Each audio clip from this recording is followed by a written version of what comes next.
आज से 2000 साल से भी ज्यादा पहले मैंने अपने पिता के साथ मिलकर अमरता का अमृत पिया था, और आज इतने हजार साल बाद अचानक दुनिया भर के हर इंसान की कलाई पर बिना किसी चेतावनी के एक मौत की उल्टी गिनती नमूदार हो गई।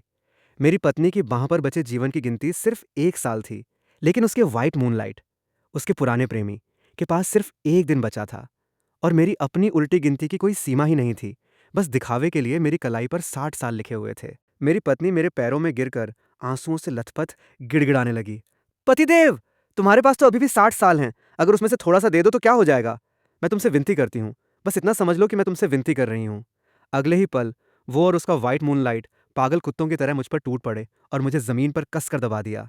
एक बर्फ जैसी ठंडी मशीन मेरी कलाई में घुसा दी गई। मैं बस देखता रहा। जो अंक मेरी जिंदगी को दिखाते थे वो बेतहाशा गिरते जा रहे थे। 60 साल, 10 साल, 1 साल, और आखिर में सिर्फ एक दिन। वो दोनों खुशी से रो पड़े। और मैं बस बेबसी से सिर हिला रहा था। उन्हें नहीं पता था, ये मौत की उल्टी गिनती मेरे लिए किसी काम की नहीं थी। जियांग शुए खुशी से रोते हुए पूरी तरह गूछन से लिपट गई, आंसुओं में डूबी हुई। गूछन ने उसे गले लगाते हुए राहत की एक लंबी सांस ली, फिर विजेता जैसे अंदाज में मेरी तरफ देखा। उसकी आंखों में तिरस्कार और तरस दोनों भरे थे, जैसे वो किसी ऐसी चींटी को देख रहा हो जो अभी अभी कुचली जाने वाली है। लिन युआन, उसने कहा, तुम्हारी उदारता के लिए शुक्रिया। तुम बेफिक्र रहो। तुम्हारे मरने के बाद मैं और शुए तुम्हारी विरासत का अच्छे से ख्याल रखेंगे। मैं बिना किसी भाव के जमीन से उठ बैठा, अपने कपड़ों से धूल झाड़ी। कलाई पर छिदी हुई त्वचा से एक हल्की सी चुभन उठ रही थी, लेकिन मुझे उसे मलने तक की फुर्सत नहीं थी। मैं उन्हें देखता रहा कि कैसे मेरी नाम मात्र की पत्नी ने एक दूसरे मर्द के लिए मुझे मौत की खाई में धकेल दिया। कैसे वो आदमी मुझसे लूटी गई जिंदगी को इत्मीनान से जी रहा था और अपने शब्दों से मेरा आखिरी अपमान भी कर रहा था। 2000 साल से ज्यादा हो गए। मैंने राजवंशों को उगते गिरते देखा है, समंदर को खेतों में और खेतों को समंदर में बदलते देखा है। इंसान का लालच और उसकी मूर्खता मैंने ये इतनी बार देखी है कि हर बार मुझे अपनी हड्डियों तक एक गहरी थकान महसूस होती है। पतिदेव, मुझे मत कोसना, जियांगशुए ने कहा। मेरे पास कोई और रास्ता नहीं था।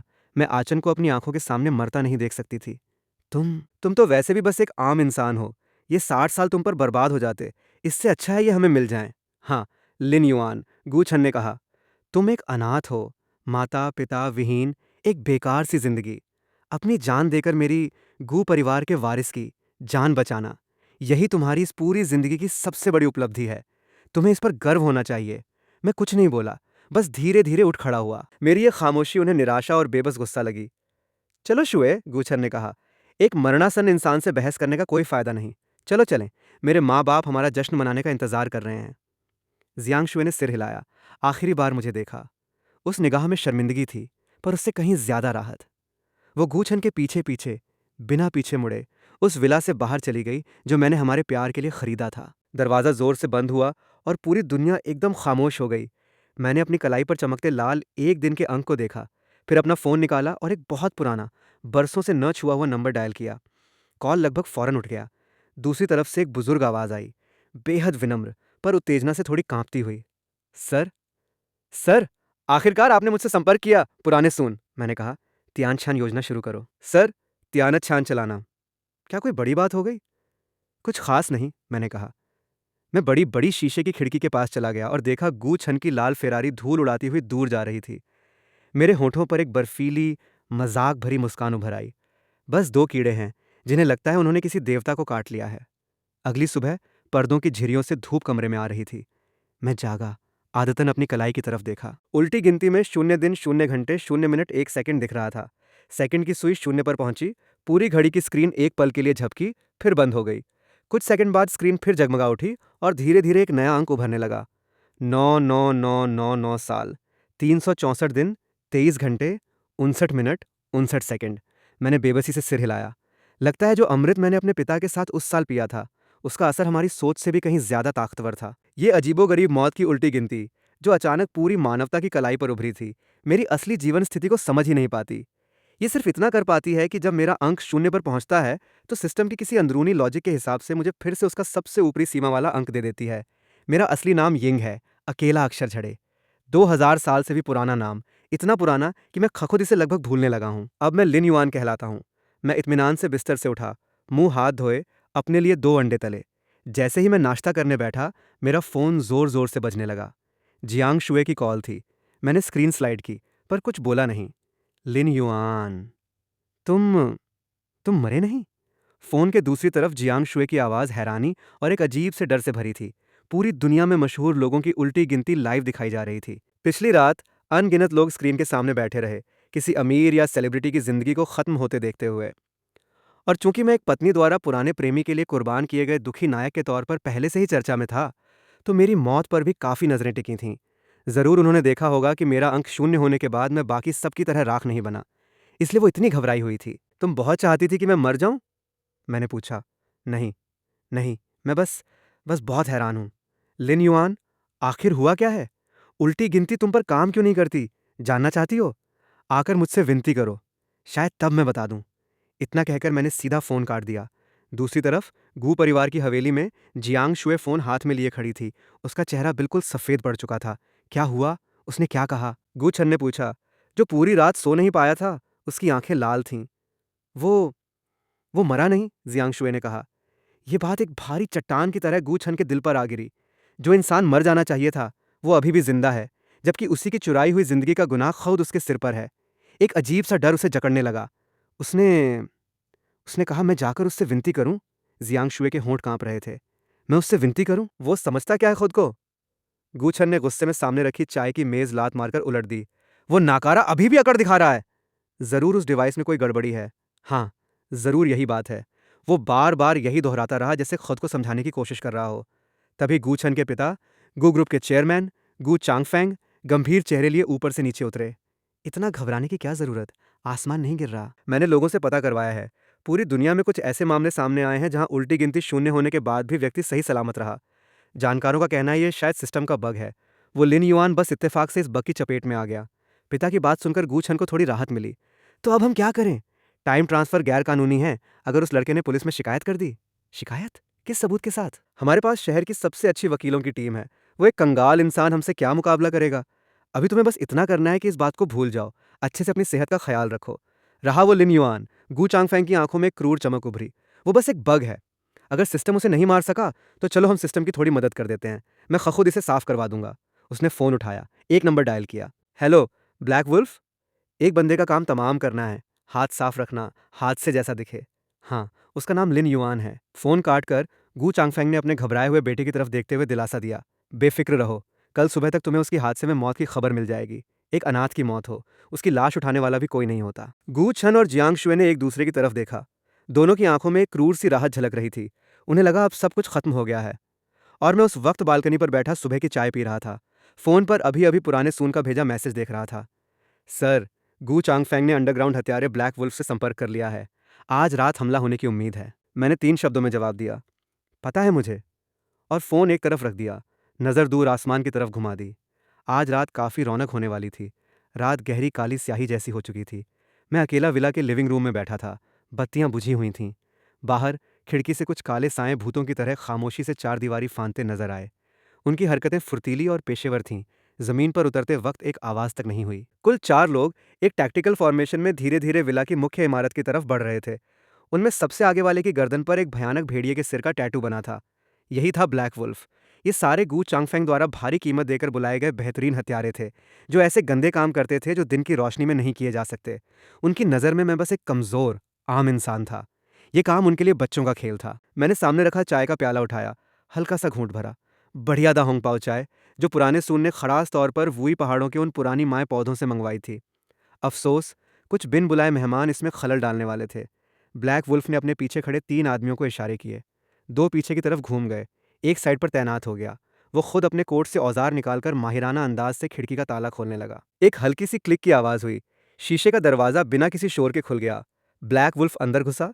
अपनी साइलेंसर लगी, बंदूक अंधेरे में बैठे उस धुंधले साए पर तान दी। उसे उम्मीद थी वो एक घबराया हुआ आदमी देखेगा, या एक गहरी नींद में सोया हुआ मासूम इंसान। लेकिन उसने जो देखा वो कुछ और था। एक आदमी सोफे पर आराम से बैठा, जैसे किसी मेहमान का इंतजार कर रहा हो। वो आदमी, मैं ने तो उसका स्वागत करने के लिए अपना चाय का प्याला तक उठाकर दिखाया। ब्लैक वुल्फ का दिल एक पल के लिए सिकुड़ गया। एक अशुभ पूर्वाभास उसके मन में उठा। गू चांगफेंग ने भेजा तुम्हें? मैंने पूछा। मेरी आवाज़ उस खरामोश कमरे में साफ गूंज उठी। ब्लैक वुल्फ की पुतलियां सिकुड़ गईं। उसने कोई जवाब नहीं दिया, बिना एक पल गंवाए ट्रिगर दबा दिया। साइलेंसर लगी गोली एक भारी, धीमी आवाज़ के साथ निकली, बिल्कुल मेरे माथे के बीचों बीच निशाना साध कर। लेकिन जो नज़ारा उम्मीद किया जा रहा था, खून का फव्वारा, वो कभी हुआ ही नहीं। वो गोली मेरे माथे से 1 सेंटीमीटर से भी कम दूरी पर रुक गई, जैसे किसी अदृश्य दीवार से टकरा गई हो, हवा में लटकी रह गई। ब्लैक वुल्फ की आंखें तांबे के घंटे जितनी बड़ी हो गईं, उसे लगा शायद उसे कोई भ्रम हो रहा है। 10-12 साल से अंडरवर्ल्ड में लड़ते हुए उसने कभी ऐसा अजीबो-गरीब नज़ारा नहीं देखा था। मैंने ज़रा निराश होकर सिर हिलाया। बस इतना ही? और अपनी उँगली उठाई। वो हवा में लटकी गोली, जिस रफ्तार से आई थी उससे 10 गुना तेज़ रफ्तार से वापस उड़ी। इस बार मांस फटने की आवाज़ आई। ब्लैक वुल्फ के माथे में एक खून का सुराख बन गया। उसके चेहरे पर जमी हैरानी हमेशा के लिए वहीं जम गई। शरीर सीधा पीछे की ओर गिर गया। भारी शरीर के गिरने की आवाज़ ने रात की खामोशी तोड़ दी। बाहर तैनात तीनों हत्यारों के चेहरे का रंग उड़ गया। वो फौरन समझ गए कुछ गड़बड़ है। अलग अलग दिशाओं से बंदूक ताने अंदर घुस आए। और फिर उन्होंने अपनी जिंदगी का सबसे डरावना नज़ारा देखा।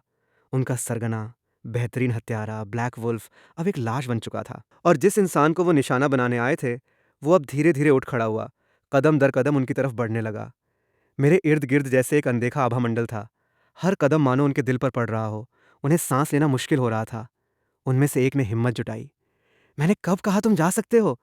मेरी आवाज़ जैसे नर की गहराइयों से आ रही थी, उनके कानों में गूंजी। अगले ही पल एक अदृश्य ताकत ने उनकी गर्दन दबोच ली। उन्हें ज़मीन से ज़बरदस्ती उठा लिया। पैर हवा में लटके वो बेतहाशा छटपटाने लगे। मैं उनके सामने चला गया। उनके चेहरे देख रहा था, जो ऑक्सीजन की कमी से नीले पड़ रहे थे। वापस जाओ। मेरी आवाज़ बर्फ जैसी ठंडी थी। गू चांगफेंग को बता देना, उसका खेल खत्म हो चुका है। अब बारी मेरी है। इतना कहते ही मैंने अपना हाथ लहराया। तीनों, जैसे डोर कटी पतंगें, जोर से बाहर फेंक दिए गए। शीशे की खिड़की तोड़ते हुए दसियों मीटर दूर जाकर आंगन के लॉन पर धड़ाम से गिरे। जिंदा हैं या मुर्दा, पता नहीं। मैं वापस सोफे पर बैठ गया, जैसे बस कुछ मक्खियां भगाई हों। फोन उठाकर पुराने सून को कॉल की। मौके को साफ कर दो। और सुनो, कल सुबह तक मुझे गू ग्रुप का शेयर धड़ाम से गिरता हुआ दिखना चाहिए। पुराने सून की आवाज़ में एक ऐसी खुशी थी जिसे वो दबा नहीं पा रहा था। वो इस दिन का बरसों से इंतजार कर रहा था। अगली सुबह गू चांगफेंग की नींद एक तेज, बेचैन फोन घंटी से खुली। दूसरी तरफ से कंपनी के सहायक की घबराई हुई आवाज़। चेयरमैन साहब, बुरी खबर है। बहुत बड़ी गड़बड़ हो गई है। क्या हुआ? इतना हल्ला क्यों मचा रहे हो? गू चांगफेंग ने नाराजगी से डपटा, पर उसका दिल धक से रह गया। उसने फौरन टीवी चालू किया। फाइनेंशियल न्यूज की सुर्खी में डरावने बड़े अक्षरों में लिखा था, गू ग्रुप पर कई गंभीर आरोप, जिनमें वित्तीय धोखाधड़ी, गैरकानूनी फंड जुटाना और जानबूझकर बाजार में हेरफेर करना शामिल है। सबूत पुख्ता हैं। संबंधित विभागों ने विशेष जांच टीम बना दी है। स्क्रीन पर लाल मुहर लगे दस्तावेज, गुप्त मीटिंगों की साफ रिकॉर्डिंग्स और गू ग्रुप के मूल अपराधों को इशारा करते हर एक सबूत बेरहमी से सार्वजनिक कर दिए गए थे। गू चांगफेंग के चेहरे से एक पल में खून उतर गया। ये अति गोपनीय दस्तावेज आखिर लीक कैसे हुए? तभी स्टडी का दरवाजा जोर से खुला। गू छन लड़खड़ाता हुआ अंदर घुसा, हाथ में टैबलेट, चेहरा राख जैसा सफेद। पापा, खत्म, सब खत्म हो गया। हमारा शेयर गिरकर लोअर सर्किट लग गया है। सारे बैंक कर्ज वापस मांगने के लिए फोन कर रहे हैं। हमारी नकदी की चेन टूट गई है। गू चांगफेंग को लगा जैसे दुनिया घूम रही है। वो लगभग गिरते गिरते बचा। जो व्यापारिक साम्राज्य उसने अपनी पूरी जिंदगी लगाकर खड़ा किया था, वो एक ही रात में ढह गया। ये नामुमकिन है, बिल्कुल नामुमकिन, वो बुदबुदाया। इस हकीकत को मानने को तैयार नहीं था। कौन? आखिर कौन है जो हमारे पीछे ये सब कर रहा है? तभी एक बॉडीगार्ड लड़खड़ाता हुआ अंदर आया। उसकी आवाज़ कांप रही थी। चे चेयरमैन साहब, ब्लैक वुल्फ और उसके आदमी। उनका क्या हुआ? वो लिन युआन नाम का लड़का मरा या नहीं? गू चांगफेंग ने जैसे आखिरी तिनका पकड़ा हो, बेताबी से पूछा। वो उसके साथ हादसा हो गया, कंपनी के गेट के ठीक सामने। मंजर बहुत भयानक था। और वो बाकी आदमी भी गंभीर रूप से घायल हुए हैं। हालत नाजुक बनी हुई है। गू चांगफेंग को लगा जैसे किसी ने उसके सिर पर भारी हथौड़ा मारा हो। आखिरकार उसे समझ आ गया। ये कोई व्यापारिक प्रतिद्वंद्वी नहीं था, कोई पुराना दुश्मन नहीं था। ये वही लिन युआन था, वही अनाथ जिसे वो एक चींटी समझता था, जिसे वो जब चाहे कुचल सकता था। अब हम क्या करें? गूछन पूरी तरह घबरा गया, अपने पिता की बांह पकड़कर, जैसे कोई डूबता हुआ इंसान। जल्दी, अभी देश छोड़कर भाग चलते हैं। थोड़ी देर और हुई तो देर हो जाएगी। गू चांगफेंग को आखिरकार एहसास हुआ कि उसने किसी ऐसे इंसान से पंगा ले लिया है जिससे पंगा लेने की उसकी हैसियत ही नहीं थी। लेकिन इससे पहले कि वो कुछ और कह पाता, वर्दी पहने कई लोग अंदर घुस आए। सबसे आगे वाले ने सख्त चेहरे के साथ अपना आईडी दिखाया। गू चांगफेंग, गू छन, तुम दोनों पर कई गंभीर अपराधों का शक है, जिनमें अत्यंत गंभीर क्रॉस इंडस्ट्री गैर कानूनी लेन देन शामिल हैं। हमारे साथ चलिए। ये सुनते ही गू छन के पैर जवाब दे गए। वो सीधा जमीन पर बैठ गया। खत्म, सब खत्म हो गया। उनका सबसे बड़ा राज भी अब सामने आ चुका था। गू चांगफेंग और गू छन, दो मरे हुए कुत्तों की तरह गू परिवार की हवेली से घसीटकर बाहर ले जाए गए। और जियांग शुए, जिस पल ये खबर देखी, वो पहले से ही डर के मारे सुन्न पड़ गई थी। वो अपने कमरे में छुपकर कांप रही थी। उसे यकीन नहीं हो रहा था कि जिस बेकार इंसान को वो कुछ नहीं समझती थी, उसके अंदर इतनी भयानक ताकत थी। एक बातचीत के दौरान ही उसने उस अजय गू परिवार को जमींदोज कर दिया। उसे कल फोन पर मेरी कही वो बात याद आई, आकर मुझसे विनती करो। उसकी एड़ियों से एक ठंडी सिहरन सीधे सिर तक चढ़ गई। गू परिवार ढह गया। ये खबर एक भारी बम की तरह पूरे शहर के उच्च समाज में तहलका मचा गई। और जो बात सबसे ज्यादा चर्चा में रही, वो थी गू परिवार की तबाही की चिंगारी बना वो देश भर में सनसनी मचाने वाला गैर कानूनी टाइम ट्रांसफर केस। पीड़ित लिन युआन, अपराधी गू छन और जियांग शुए। एक पल में जियांग शुए, प्यार के लिए कुर्बानी देने वाली दुखी औरत से बदलकर हर किसी की नफरत का पात्र, एक जहरीली औरत बन गई। उसने अपने प्रेमी के साथ मिलकर अपने पति की जिंदगी चुरा ली थी। इंसानियत की सबसे बुनियादी हद को पार करना हर किसी के गुस्से को भड़का गया। इंटरनेट पर उस पर ताने की बाढ़ आ गई। ऐसी औरतों को तो सुअरों के बाड़े में डाल देना चाहिए।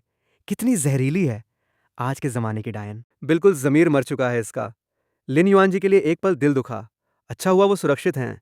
सच में भले इंसान की किस्मत भी अच्छी होती है। जियांग शुए बाहर निकलने की हिम्मत नहीं कर पा रही थी, इंटरनेट खोलने की भी नहीं। वो खुद को घर में बंद करके दिन रात रोती रही। उसके सारे क्रेडिट कार्ड ब्लॉक हो चुके थे। गू परिवार ने जो सप्लीमेंट्री कार्ड उसे दिया था वो भी बेकार हो गया। रातों रात वो एक शानो शौकत भरी जिंदगी जीने वाली गू परिवार की बहू से एक कंगाल, हर तरफ से दुत्कारी हुई औरत बन गई। बेबसी में उसे लिन युआन का ख्याल आया, उसी इंसान का जिसे उसने अपने हाथों से धकेला था, पर जिसके पास भगवान जैसी ताकत निकली। अब वो उसकी आखिरी उम्मीद था। उसने अपनी सारी हिम्मत जुटाई और उस विला तक पहुंची जहां मैं रहता था। लेकिन वो विला के मुख्य गेट के अंदर तक नहीं जा पाई। माफ कीजिए मैडम, मालिक की इजाजत के बिना आप अंदर नहीं जा सकती। मैं लिन युआन की पत्नी हूँ। मेरा नाम जियांग शुए है। उन्हें बाहर बुलाओ। मुझे मिलने दो, प्लीज। गार्ड ने जियांग शुए का नाम सुनते ही उसकी आंखों में तिरस्कार भर गया। लिन साहब ने पहले ही बता रखा है, एक कुत्तियां जिसका नाम जियांग शुए है और पत्रकार नाम की मक्खियों का झुंड। दोनों का अंदर आना मना है। खुली खुली बेइज्जती। जियांग शुए का चेहरा एक पल में लाल हो गया। आंखों में आंसू भर आए। वो कुछ और कहना चाहती थी, पर आसपास खड़े राहगीरों ने उसे पहचान लिया था। देखो देखो, ये तो जियांग शुए हैं, बिल्कुल बेशर्म है। अभी भी लिन साहब को ढूंढने आ गई। अनगिनत तिरस्कार भरी नजरें चाकुओं की तरह उसे चुभने लगीं। जियांग शुए वहां और नहीं टिक सकीं। अपना चेहरा ढांपते हुए घबराकर भाग गई। वो हार मानने को तैयार नहीं थी। वो विला के इलाके के बाहर दिन से रात तक इंतजार करती रही। आखिरकार उसने एक काली रोल्स रॉयस फैंटम को धीरे धीरे विला के गेट की तरफ आते देखा। वो इस गाड़ी को पहचान गई। ये लिन युआन की थी। हालांकि उसे नहीं पता था कि उसने कब ऐसी शानदार गाड़ी खरीदी। वो पागलों की तरह दौड़ी, बाहें फैलाकर गाड़ी के आगे खड़ी हो गई। रोल्स रॉयस अचानक ब्रेक लगाकर उससे आधे मीटर से भी कम दूरी पर स्थिर रुक गई। पिछली सीट की खिड़की धीरे धीरे नीचे खिसकी। मेरा उदासीन चेहरा नजर आया। मेरे बगल में एक औरत बैठी थी। शाही अंदाज, बेमिसाल खूबसूरती, इतनी खूबसूरत कि कोई भी दूसरी औरत उसकी तरह दिखने के लिए खुद को नुकसान पहुंचाने या घूंस देने पर उतर आए। वो पुराने सून की पोती थी, शियाओ थोंग। अब मेरे सामने की तरफ से मेरी प्रतिनिधि भी। मुझे देखते ही जियांग शुए को जैसे उम्मीद की किरण दिख गई। वो खिड़की के पास दौड़ी, रोते हुए गिड़गिड़ाई, मुझे पता है मैंने गलती की। सच में मुझे पता है। तुम मुझे माफ नहीं कर सकते क्या? हम पैसे वापस कर देंगे। हम वापस पहले जैसे हो जाएंगे। मैं तुम्हारे लिए बैल घोड़े की तरह काम करूंगी। कुछ भी करूंगी। मैं कुछ नहीं बोला, बस चुपचाप उसे देखता रहा। मेरे बगल में बैठी शियाओ थोंग ने एक रुमाल निकाला, उस जगह को धीरे से पोंछा जहां जियांग शुए ने खिड़की पर हाथ टिकाया था, जैसे वहां कोई गंदी चीज लगी हो। फिर उस रुमाल को इत्मीनान से गाड़ी के अंदर रखे कूड़ेदान में फेंक दिया। यह हरकत किसी भी शब्द से ज्यादा घातक थी। जियांग शुए की रुलाई अचानक थम गई। वो वहीं ठिठक गई। क्या हमारे बीच कभी कोई पहले था? मैंने आखिरकार मुंह खोला। मेरी आवाज इतनी सपाट थी जैसे मौसम की बात कर रहा हूं। मेरी याद में जियांग शुए एक ऐसी औरत है जो पैसों के लिए सब कुछ बेच सकती है, और लिन युआन को सबसे कम कमी किसी चीज की है तो वो है पैसा।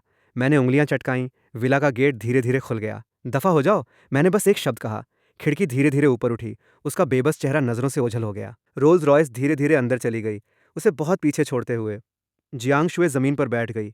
उस बेरहम शानदार गाड़ी को अपनी नजरों से ओझल होते देखती रही और आखिरकार फूट फूट कर रो पड़ी। आखिर उसने क्या खोया था? हिरासत में गूछन के दिन साल जैसे लंबे लगने लगे। उसके शरीर पर बचे उन 59 सालों की जिंदगी अब उसके सिर पर लटकी तलवार बन चुकी थी। गैरकानूनी टाइम ट्रांसफर का अपराध, सबूत पुख्ता।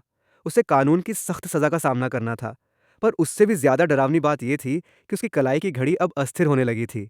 कभी अंक उछलते, कभी रुक जाते, कभी कभी थोड़ा पीछे भी चले जाते। उसने जेल में मौजूद एक जानकार से सलाह ली, और जो जवाब मिला उसने उसे बर्फ की खाई में गिरा दिया। गैर कानूनी तरीके से ट्रांसफर किया गया समय एक रिजेक्शन रिएक्शन से गुजरता है, बेहद अस्थिर होता है, कभी भी टूट सकता है। और अगर एक बार टूट गया तो यह समय फौरन शून्य हो जाएगा। और उसका अपना असली समय तो पहले ही खत्म हो चुका था, यानी इसका मतलब था मौत। गूछन पूरी तरह डर गया। वो मरना नहीं चाहता था। उसने अपनी सारी उम्मीदें अपने पिता गू चांगफेंग पर टिका दी।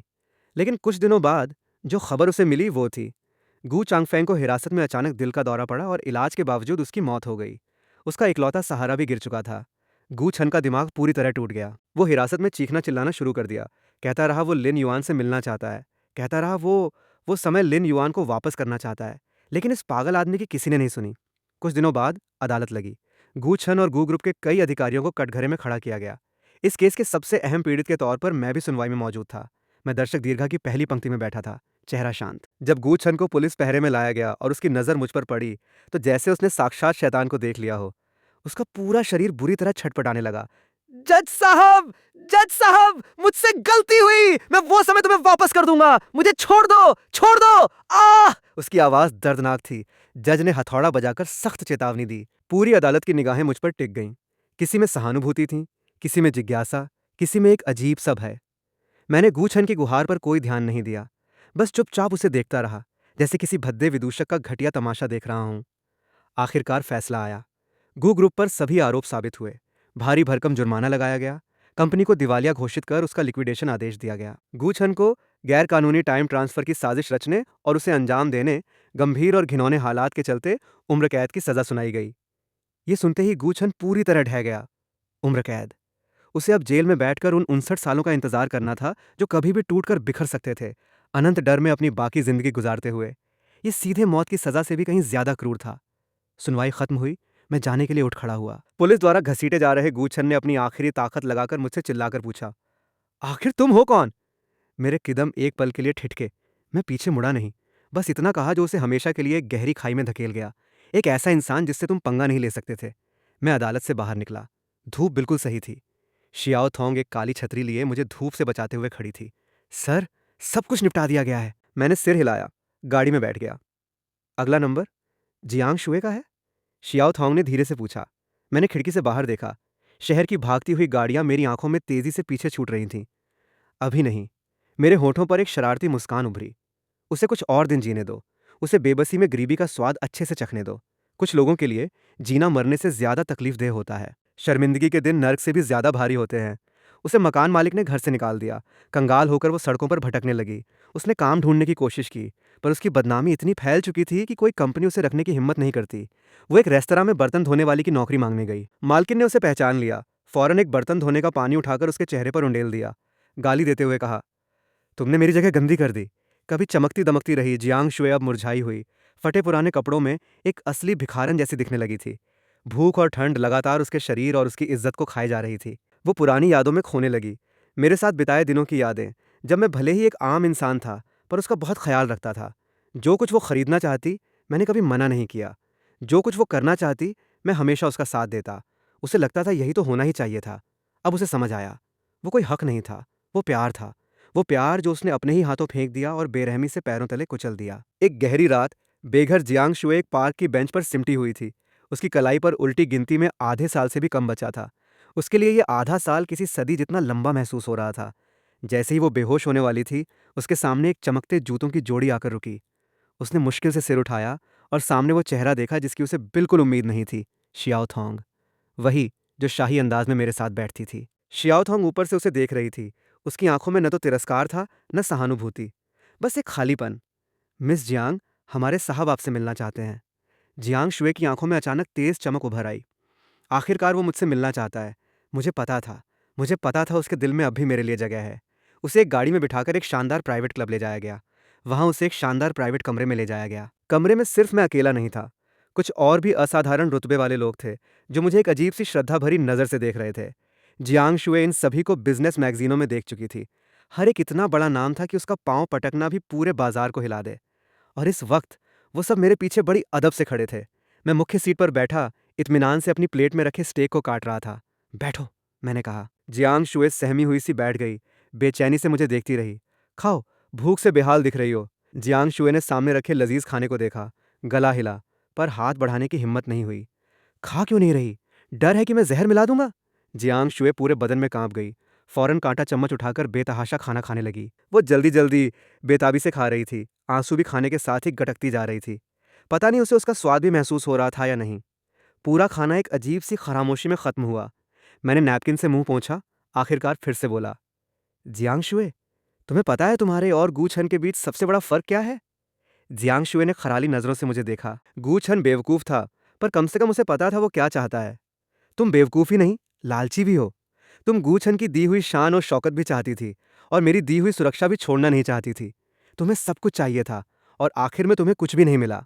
मेरी हर बात एक छुरी की तरह उसके दिल में उतरती जा रही थी। मैं तुम्हें एक मौका देता हूं, मैंने कहा, अचानक अपने अंदाज में बदलाव लाते हुए। जियांग शुए की आंखें एक पल में चमक उठीं। मैंने अपने कोट से एक चेक निकाला, उसकी तरफ सरकाया। इसमें 1 करोड़ रुपए हैं। जियांग शुए की सांसें तेज हो गईं।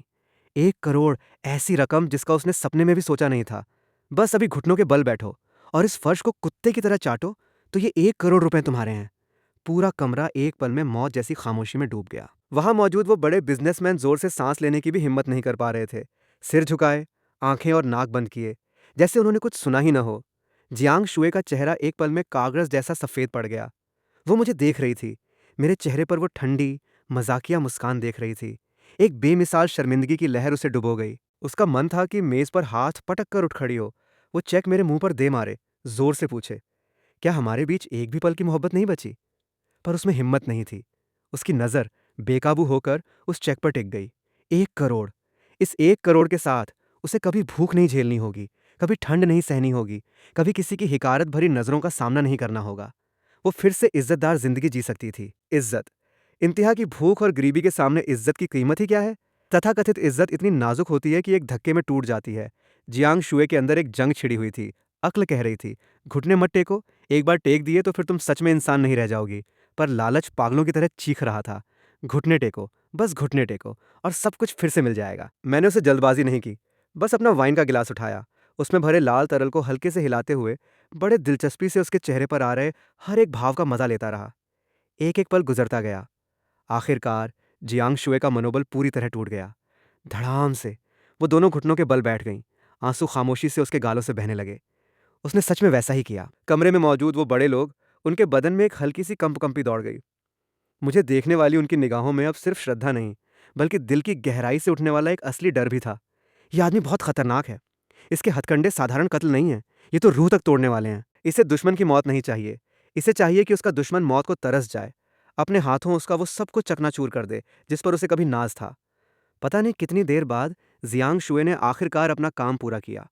उसने सिर उठाया, चेहरा राख जैसा, आंखें खाली, जैसे कोई रूह रहित गुड़िया हों। बहुत बढ़िया, मैंने संतुष्टि से सिर हिलाया। वो चेक उसकी तरफ फिर से सरकाया। अब ये तुम्हारा है। जियांग शुए ने कांपते हाथों से आगे बढ़कर अपनी बाकी जिंदगी तय करने वाला वो चेक उठाया।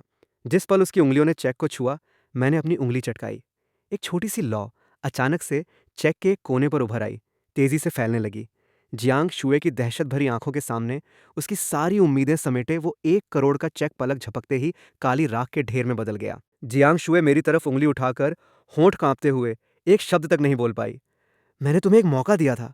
मैं उठ खड़ा हुआ, जमीन पर घुटनों के बल बैठी उसे ऊपर से देखते हुए, आवाज बर्फ जैसी ठंडी। अफसोस, तुम उसे पकड़ नहीं पाई। मेरा शुरू से ही इरादा तुम्हें पैसे देने का था ही नहीं। मैं बस तुम्हें यह एहसास कराना चाहता था कि किसी की मुट्ठी में खिलौना बनकर रहना कैसा महसूस होता है। अब समझ आया? जियांग शुए इस इंतहा की बेइज्जती और बेबसी को और सहन नहीं कर पाई। मुंह से ताज़ा खून की उल्टी हो गई। उसका पूरा शरीर ढीला पड़ गया। वो बेहोश होकर गिर पड़ी। मैंने उसकी तरफ दोबारा देखने की भी जहमत नहीं उठाई, पलटकर बाहर की तरफ चल दिया।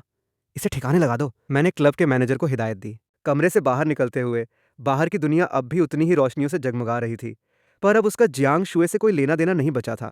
जियांग शुए मरी नहीं। क्लब के लोगों ने उसे सड़क पर फेंक दिया, बिल्कुल एक आवारा कुत्ते की तरह।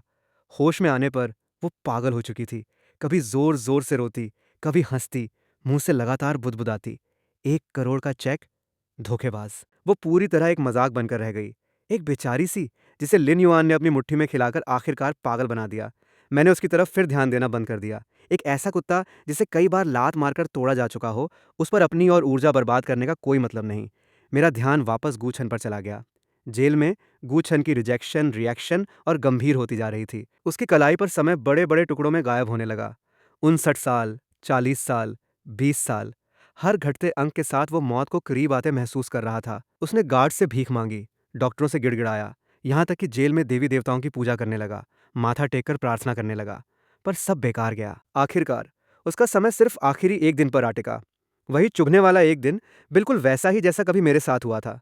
इंसानियत के नाते जेल प्रशासन ने उसे एक अलग वार्ड में शिफ्ट कर दिया और उसके इकलौते जिंदा नज़दीकी रिश्तेदार जियांग शुए को सूचना दी। जाहिर है, एक पागल औरत ऐसी सूचना ठीक से समझ नहीं सकती थी, इसलिए मैंने ही शियाओ थोंग को इंसानियत की देखभाल करने वाली एक कार्यकर्ता के भेस में भेजा, जो जियांग शुए को मनोरोग अस्पताल से लेकर जेल के अस्पताल तक ले आई। वार्ड में जियांग शुए ने गू छन को देखा, जो कभी इतना तेज तर्रार और जोशीला था, अब बस एक हड्डियों का ढांचा बनकर रह गया था। आंखें धुंधली, मौत के डर से भरी हुई, और कभी की वो चमकती दमकती जियांग शुए भी अब उतनी ही सनकी, बिखरे कपड़ों में। एक बदनसीब जोड़ा अपनी सबसे बदहाल हालत में एक दूसरे से मिल रहा था। तो तुम हो? गूछन ने जियांग शुए को देखते ही उसकी आंखों में आखिरी बार एक चमक उभरी। बचा लो, जल्दी मुझे बचा लो, लिन युआन को बुलाओ, जल्दी उसे ढूंढो, सिर्फ वही मुझे बचा सकता है। हा हा हा हा हा हा, बस तुम भी लिन युआन का इंतजार करो। जियांग शुए हंस पड़ी। वो एक धोखेबाज है, बहुत बड़ा धोखेबाज। उसने मेरा चेक जला दिया, मेरा 1 करोड़ रुपया। हा हा हा हा हा। हंसते हंसते वो फिर रोने लगी। गूछन सन की जियांग शुए को देखते हुए अपनी आखिरी उम्मीद भी टूटती देख रहा था। अचानक उसे कुछ ख्याल आया। उसकी आंखों में एक खबीस चमक चमकी। उसकी नजर सीधी जियांग शुए की कलाई पर टिकी उल्टी गिनती पर गई। 182 दिन। तुम्हारे पास अभी भी आधा साल है, तुम्हारे पास अभी भी समय है। वो चीखा, छटपटाते हुए बिस्तर से उठकर जियांग शुए पर झपट पड़ा। उसे कसकर पकड़ लिया। मुझे अपना समय दे दो, तुम मुझे प्यार करती हो ना, तुम मेरे लिए कुछ भी कर सकती हो ना। वो बेतहाशा जियांग शुए का हाथ खींचने नोचने लगा। वो पुरानी टाइम ट्रांसफर डिवाइस ढूंढने की कोशिश करता रहा, जिसे कभी उसने इस्तेमाल किया था। जियांग शुए डर के मारे बेतहाशा छटपटाने लगी, चीखते हुए, मुझे छोड़ो, ये मेरा है, मेरी जिंदगी मेरी है, कोई इसे मुझसे नहीं छीन सकता, हमने साथ जीने मरने का वादा किया था। गूछन का चेहरा एक असली जानवर की तरह विकृत हो गया। कभी की वो कासम, वो शाश्वत प्रेम का वादा, अब कितना मजाकिया लग रहा था। मैं वार्ड के बाहर वन वे शीशे के पीछे खड़ा ठंडी नजरों से इस कुत्ता काटा कुत्ता तमाशे को देख रहा था। सर, कितना घिनौना नजारा है, शियाओ थोंग ने कहा। इंसान की फितरत ऐसी ही होती है, मैंने जवाब दिया। वार्ड के अंदर जेल के गार्ड्स दौड़कर आए। पागल हो चुके गूछन को काबू में करके वापस बिस्तर पर पटक दिया, और गूछन की कलाई पर उल्टी गिनती अब तेजी से बहती जा रही थी। 5 घंटे, 1 घंटा। उसकी आंखों की रोशनी धीरे धीरे बुझने लगी। उसकी जगह अनंत अंधेरे और बेबसी ने ले ली। वो बिस्तर पर लेटा रहा। उसके शरीर में अजीबोगरीब बदलाव आने लगे। त्वचा तेजी से नमी खोकर सिकुड़ने और झुर्रीदार होने लगी। बाल आंखों के सामने ही सफ़ेद होकर झड़ने लगे, जैसे कोई इंसान बेहिसाब तेज रफ्तार में आगे बढ़ा दिया गया हो। वो चंद मिनटों में ही एक पूरी जिंदगी की बुढ़ापे की यात्रा तय कर गया। कलाई पर लगे अंक शून्य पर पहुंचे। वो एक मुट्ठी राख बनकर साफ सुथरे सफेद बिस्तर पर बिखर गया। अपनी आंखों के सामने ये नज़ारा देखकर जियांग शुए को इंतहा का सदमा लगा। वो एक चीख मारकर, आंखें पलटकर फिर से बेहोश हो गई। मैं इस मौत और बेबसी से भरी जगह से पलटकर बाहर निकल गया। तमाशा खत्म होना चाहिए था। गूछन मर चुका था, सबसे दर्दनाक, सबसे शर्मनाक तरीके से। जो जिंदगी उसने लूटी थी, आखिरकार उसे दोगुनी कीमत चुकाकर वापस करनी पड़ी। इस खबर ने ज्यादा हलचल नहीं मचाई। लोग इसे पहले ही भूल चुके थे। बस एक जियांग शुए बची रह गई। मैंने उसे वापस मनोरोग अस्पताल भिजवा दिया। उसके लिए शायद वही जगह सबसे अच्छा ठिकाना थी। पागलपन की उस दुनिया में उसे हकीकत की बेरहमी का सामना नहीं करना पड़ता। दिन गुजरते गए। मौत की उल्टी गिनती के आने से दुनिया में जबरदस्त बदलाव आ चुका था। समय अब सबसे कीमती संसाधन बन गया था, और मैं, जिसके पास असीमित समय था, इस युग का असली देवता बन गया। अनगिनत लोग मेरी अमरता के राज को जानना चाहते थे। अनगिनत ताकतें मुझे अपने साथ जोड़ना चाहती थीं। पर मुझे इन सब में कोई दिलचस्पी नहीं थी। मैं अपनी सादी, शांत जिंदगी जीता रहा। कभी कभार पुराने सून के साथ शतरंज खेलता, या शियाओ थोंग से दुनिया भर के कारोबारी हालात की रिपोर्ट सुनता। और फिर आधे साल बाद एक दिन शियाओ थोंग ने मुझे बताया कि जियांग शुए का समय भी अब आखिरी दिन पर आ पहुंचा है। मैं एक पल के लिए खामोश रहा। मैं उसे देखने जाऊंगा, मैंने कहा। मनोरोग अस्पताल में हर तरफ कीटाणुनाशक की गंध फैली हुई थी। सबसे अंदर वाले वार्ड में मुझे जियांग शुए मिली। वो आधे साल पहले से कहीं ज्यादा कमजोर दिख रही थी, पर काफी शांत भी हो गई थी, जैसे उसे पता हो कि उसका आखिरी वक्त करीब है। वो अब पागलों जैसी हरकतें नहीं करती थीं। वो खिड़की के पास बैठी, बाहर मुरझाए पीले पड़े एक पेड़ को देखती रही, आंखें खटाली सी। मुझे अंदर आते देखकर उसे कोई हैरानी नहीं हुई। बस धीरे से सिर घुमाकर एक नज़र मुझे देखा। हम दोनों वार्ड में आमने सामने बैठे, बिल्कुल वैसे ही जैसे कभी अदालत में बैठे थे। फर्क बस इतना था कि इस बार कोई नफरत नहीं थी, बस एक गहरी, अंतहीन आह भरी हुई खामोशी थी। लिन युआन, क्या मैं तुमसे आखिरी सवाल पूछ सकती हूँ? पूछो, आखिर तुम हो कौन? ये बिल्कुल वही सवाल था जो गूछन ने मरने से पहले पूछा था। मैंने उसे देखा, इस औरत को जिसके लिए मुझे कभी एक हल्का सा नरम एहसास हुआ था, पर जिसने आखिरकार मुझे पूरी तरह निराश कर दिया। मैंने सोचा और तय किया कि उसे सच बता दूं, क्योंकि एक मरने वाला इंसान अब कोई हलचल नहीं मचा सकता। मेरा असली नाम यिंग है, यिंग झड़ें। जियांग शुए के चेहरे पर उलझन के भाव उभरे। ये नाम उसने कभी सुना ही नहीं था। आज से 2000 साल से भी ज्यादा पहले मैंने अपने पिता के साथ मिलकर अमरता का अमृत पिया था। जियांग शुए के दिमाग में जैसे बिजली कड़क गई। उसकी आंखें फटी की फटी रह गईं। वो अविश्वास से मुझे देखती रही। अमरता का अमृत, 2000 साल पहले। उसे एक बेतुका पर सिर्फ एक ही मुमकिन जवाब सूझा। उसके होंठ कांपने लगे। कांपते हुए ही उसने कुछ शब्द निकाले। छिनशी हुआंग, वो पहला सम्राट। मैंने न तो हाँ कहा, न ना, बस शांति से उसे देखता रहा। पर मेरी खामोशी ने ही उसे जवाब दे दिया। तो ऐसी बात है, जियांग शुए बुदबुदाई। एक ऐसे भगवान से जो 2000 साल से ज्यादा जी चुका है, उसका समय चुरा लिया। मैं दुनिया की सबसे बड़ी बेवकूफ़ हूँ। उसकी हंसी में अंतहीन पछतावा और बेबसी घुली हुई थी। आखिरकार उसे समझ आ गया। उसका वो नाम निहाद प्यार, वो सोच समझकर रची गई गद्दारी, उस अनंत समय के सामने कितनी हास्यास्पद, कितनी नाचीज थी। उसने सोचा था वो लिन युआन की कुर्बानी देकर अपने प्यार को पूरा कर रही है। उसे नहीं पता था कि वो बस एक विदूषक थी जिसने दूसरों के मनोरंजन के लिए एक तमाशा किया, जबकि मैं शुरू से आखिर तक बस एक ऊंचे आसन पर बैठा तमाशबीन था। हंसी के बीच बीच में जियांग शुए की जिंदगी भी आखिरकार अपने अंत पर पहुंच गई। उसका शरीर गू छन की तरह ही तेजी से बिगड़ने लगा। अपनी आखिरी सांस में उसने मुझे देखा। आंखों में अंतहीन पछतावा उमड़ आया। अगर अगर उस वक्त मैंने वो अपनी बात पूरी नहीं कर पाई, क्योंकि उसका समय शून्य हो चुका था। वो एक मुट्ठी राख बनकर हवा में बिखर गई। मैं उठ खड़ा हुआ, वार्ड से बाहर निकल गया। पीछे रह गया एक खाली कमरा और गुजरे हुए एक बेतुके किस्से की परछाई, जो हवा के साथ हमेशा के लिए बह गई। सब कुछ खत्म हो चुका था।